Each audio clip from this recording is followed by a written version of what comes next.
Je vois que la campagne pour l'élection présidentielle, dans laquelle je suis candidat, entre dans une grande turbulence et que cela mérite réflexion.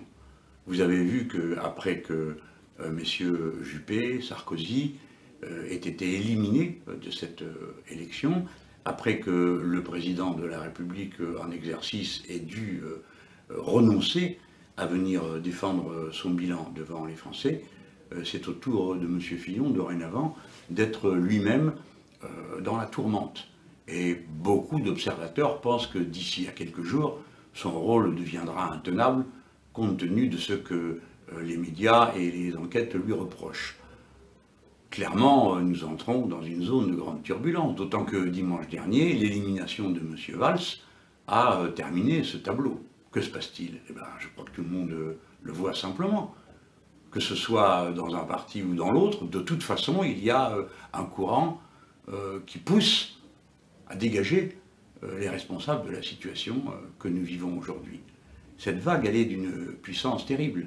Et qui essaye de s'y opposer sera emporté. Et tant mieux.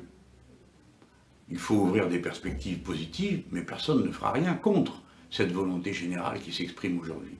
Pour ma part, j'ai choisi mon camp, et depuis un moment, vous le savez, m'a-t-on assez reproché d'avoir dit on vote, il dégage. Bon, c'était un peu piquant, mais enfin, il faut bien admettre que ça correspond à l'état d'esprit des Français qui se manifeste aussi bien d'ailleurs à droite qu'à gauche. À ce moment, après l'élimination de M. Valls, M. Benoît Hamon s'adresse à moi et il dit qu'il me tend la main. Eh bien, j'en suis heureux, car d'une façon générale, ça change avec ce que j'ai connu pendant les 10 dernières années, où personne ne me parlait sur ce ton.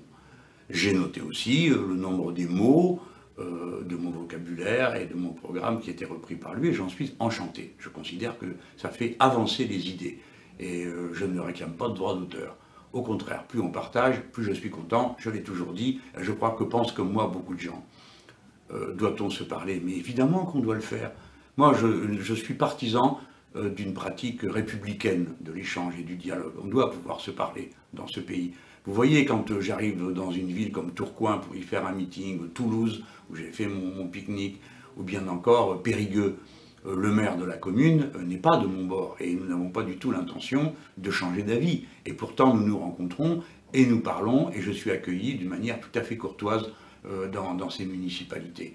Alors, à plus forte raison, je pense que cela doit être possible pour moi de parler avec Benoît Hamon, que j'ai connu comme responsable du syndicat étudiant, comme dirigeant du mouvement de la jeunesse socialiste, et ensuite comme ministre. Par conséquent, il n'y a rien qui s'oppose à ce qu'on se parle, mais ce n'est pas une affaire de rapport personnel. Cette affaire-là, c'est une affaire de fond. De quel côté se place-t-on pour la suite des événements et pour la façon de gérer le pays à partir de l'élection de 2017?